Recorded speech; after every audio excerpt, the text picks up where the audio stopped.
السلام عليكم ورحمة الله تعالى وبركاته. كلنتي وعنا ونكسن داودياشا مسلمين الصوماليين مركز soo joogtaan dacalada adduunka markale walaalka wariye Soomaali Maxamed Baruud Xuseen Xiriiq Cutiir Dhaab markale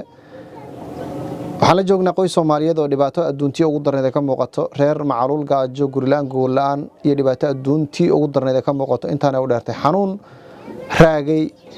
gabadhan Soomaaliyeed Xawa Cabdullaahi Xasan waa hooyo haysata 6 caruur laba kamid ah caruurtoodii wiilkan hor fadhiya iyo gabadhan ay dhabta ku haysato waa in doole iyo dhagal aan labaduba aragga iyo maqalka ay naafa ka yihiin waxa uu si dheer wiilka ishi baa soo dhacaysa way soo dhacday ishi marka dhiig iyo xinjir iyo weelolataa wax lagu daaweeyo isbitaal lagu geeyo meel lagu adiyo midna ma laha ma haysato kaarka xitaa qaxootiga waa hooyo ka imaatay mar dhow Soomaaliya caruurtan bay sida sheegtay u keentay caafimaad haddana waxay qarka u saarantay iyada iyo caruurteedaba gaajo macaluul iyo inay u dhintaan gaajadaas iyo macaluushaasi gargaar maysan helin waxyaabaha dadka dariska ee iyaga laftooda baan waxba ku dhaamin ay u keenaan bay ku nooshahay halkan aad aragtaan bay ku jirtaa gogol ma haysato guri ma haysato cunno ma haysato roobka qabowga habeenkii dabaysha kuleylka qoraxdii maalinkii ay daris la tahay sadar muuqda su'aalka dhan umada Soomaaliyeed muuqaalka hore uu ka duwan yahay waa hooyo iyo caruurteeda isku dilibanaya xanuun iyo gaajo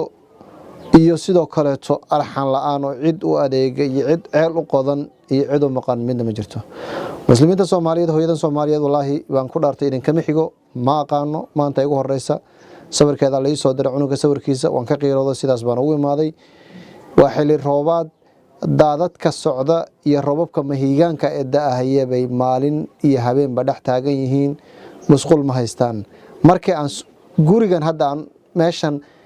ay hadda degan yihiin aan soo mareynay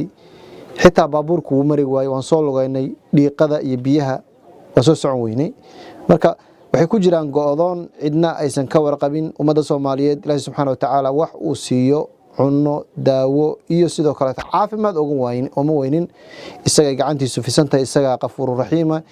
isaga ayay maaragtay wax kasta amarkiisu ku hadeen balse annaga iyo xujo iyo imtixaan ugu tahay inaan ka jawaabno qof kasta Soomaaliyeed muuqaalkan daawada waxaan ka codsanayaa arrin qabiil maaha arrin kooxeed maaha mid maamul gobol maaha mid madaxweyne maaha mid ku saabsan dawlad maaha mid qof lagu cambaaraynaya maaha mid siyaasadeysan maaha waa dar Ilaahay Soomaalinimo muxsinnimo mu'minnimo halkan waa guriga ay ku nooshay Xawa Cabdullaahi Xasan hooyada 6 caruurta haysata ee labada kamid ay ka xanuunsan yihiin isla markaana waa meel baco iyo qoryeel isku keenay roobka ma celiso dabaysha ma celiso dhaxanta ma celiso isla markaana sidoo kale qabowga iyo kuleylku waa isugu mid waa meeshan aad aragtaan waa meel aysan ku noolaan karin dad xanuunsan iska day xitaa kuwa fayow tusaale ahaan guriga reerkan ay ku nool yihiin gool ma taalo sariir ma taalo wax yaala ma laha dhulkaas bay seexanayaan waa mugdi waa meel aysan ku noolaan karin qof bini aadana balse iyaga tabar baa biday meel kale ku noolaadaan ma laha umada Soomaaliyeed in xariista badan waan awoodnaa inaan dadka reerkan guri u dhisno isla markaana wax u qabanno halkan aad u jeedaan daawadayaal waa musqusha reerkan waa bustahaasi iyo waxyaabahaasi sida la isku dhahay calala isku keenay waa meel qof weyn iska daayay xitaa ilmo saqiir oo san gali karin saxarada wasaqda iyo dhamaan waxyaabaha aan wanaagsaneyn oo reerkan banaanka u yaala musqul ma haystaan guri ma haystaan gogol ma haystaan nolosha kale haba sheegin waa reer 24 saac gaajo macaluul xanuun iyo dhibaato kala duwan ku nool qof kaste oo muxsina Soomaaliyeed naxariis badan oo muuqaalkan daawado waxaan rajaynayaa inuu ka soo jawaabo nolosha guud ee reerkan runtii waa mid aad iyo aad u xanuun badan sadar muuqda su'aalka dhan waa reer ay ka muuqato dhibaato bini aadanimo tii ugu darnayd waa reer aysan cidna u maqnayn waa reer uusan cidna u maqnayn ceel u qodnayn marka qof kasta Soomaaliyeed oo muuqaalkan daawado waxa weeye in aan ka jawaabno